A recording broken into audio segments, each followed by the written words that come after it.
Hello friends and welcome to my channel. Welcome to an other video. Guys, सबसे पहले तो आप कर दें मेरे चैनल को सब्सक्राइब अगर आपने सब्सक्राइब नहीं किया। आज की वीडियो बहुत ही अमेजिंग होने वाली है। रीयूज़ होने वाला है बहुत सी चीज़ों का। यहाँ पे हम रीयूज़ करें जी बॉटल्स को हम करेंगे डेकोर। कोई भी आप बॉटल ले सकते हैं। मैं एक पूरी फैमिली बनाने लगी हूँ बॉटल्स की और इसे डेकोर करूँगी और इसमें बहुत सी ढेर सारी चीज़ें हमारी यूज़ की चीज़ें जो हम डेली रूटीन में यूज़ करते हैं, कुछ मेकअप की और साथ में जैसे कि हमारी कॉम्ब हो गए, नेल कटर, नेल फाइलर, जो भी चीज़ें हुई हम इसमें रख सकते हैं इजीली। तो हम ऐसे बॉटल्स ले लेंगे, बड़ी भी छोटी भी, और चुटकू सी भी बॉटल यहाँ हम कट कर लेंगे सीज़र की हेल्प से और कर लेंगे इसमें हम पीओपी को मिक्स करके वाटर के साथ ऐड कर देंगे। यहाँ पे ये मैं इसलिए कर रही हूँ कि जब हम इसमें कोई भी बॉटल में चीज़ डालेंगे, लाइट वेटेड होती है तो वो गिरे ना। अब देखिए मैंने यहाँ पे ये डाली है, ये गिरा नहीं है, लेकिन वो जो छोटी वाली बॉटल है ना ये गिर जाएगी और जैसे बड़ी वाली है वो भी गिर जाएंगी क्योंकि वेट इनका बहुत ही लाइट होता है। तो मैं यहाँ पीओपी को मिक्स करके सिर्फ इसकी बेस में डालूँगी। यहाँ हम जो कलर यूज़ करेंगे, मैं यूज़ करी हूँ गोल्ड फिश के कलर और बहुत ही अच्छे और इंग्लिश इनके शेड्स हैं सारे, बहुत अच्छे और ज़बरदस्त। तो यहाँ सबसे पहले इसका बेस कोट लगाएंगे। बेस कोट लगाने के बाद आप जैसो भी अप्लाई कर सकते हैं, लेकिन मैंने यहाँ पे किया है फर्स्ट बेस कोट दिया है और उसके बाद इसको सूखने के लिए छोड़ दिया है।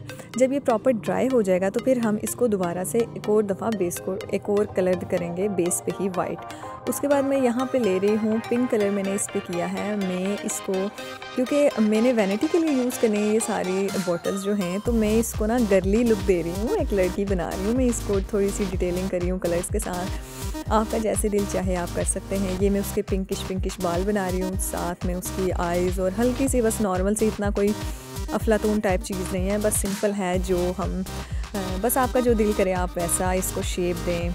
लिप्स बनाते हैं, नहीं बनाते तो आप इसको कोई भी इमोजी कर सकते हैं, बनी बना सकते हैं। अगर तो कोई लड़का बना रहा है अपने कोई चीज़ें रखने के लिए तो वो कोई स्पाइडरमैन वाली लुक दे सकता है। ये आगे जी हमारे जो बड़े हैं फादर और ये उनके साथ छोटी चहेती बेटी। ये नहीं कि मैंने पूरी फैमिली बनाई है, एक बड़ी मदर बनाई है, साथ एक फादर बनाए हैं, साथ ही एक छोटी बच्ची बनाई है और एक बड़ी बच्ची, यानी 2 लड़कियां बनाई हैं, ताकि ये एक फैमिली पूरी हो जाए। और जैसे मर्ज़ी चाहें आप इसको अरेंज करें, इसे डेकोर करें, इट्स अप टू यू। और ये बहुत ही अच्छा लगता है, जैसे आप इसको कहीं पे भी रख सकते हैं, बहुत ही अच्छे से। देखें कितना क्यूट लग रहा है ये 2 छोटे। अच्छा जी, तो ये हमारे हो चुके हैं ऑलमोस्ट डन। अब लास्ट वाला जो पार्ट है वो हमने करना है, इसे ड्राई होने के लिए छोड़ेंगे और फिर हमने इस पे लगाना है वार्निश। वार्निश बहुत ही ज़रूरी है किसी भी, जब भी आप क्राफ्ट करते हैं। वार्निश से होता ये है कि आपका ना हर चीज़ सील हो जाती है, फिर वो निकलती नहीं है जल्दी। तो यहाँ पे मैं सिंथेटिक वार्निश यूज़ कर रही हूँ। यहाँ आप कोई भी वार्निश यूज़ कर सकते हैं। और ये देखें कितना ज़बरदस्त और इतना क्यूट लग रहा है, जैसे पूरी फैमिली, और बहुत अच्छी लुक आ रही है। प्लीज़ ट्राई कीजिएगा एंड मुझे बताइएगा ज़रूर। सो फ्रेंड्स, वीडियो थोड़ी सी भी अच्छी लगी हो तो please like, comment and subscribe ज़रूर कीजिएगा, मेरे साथ ज़रूर शेयर कीजिएगा अपना experience. Thank you for watching.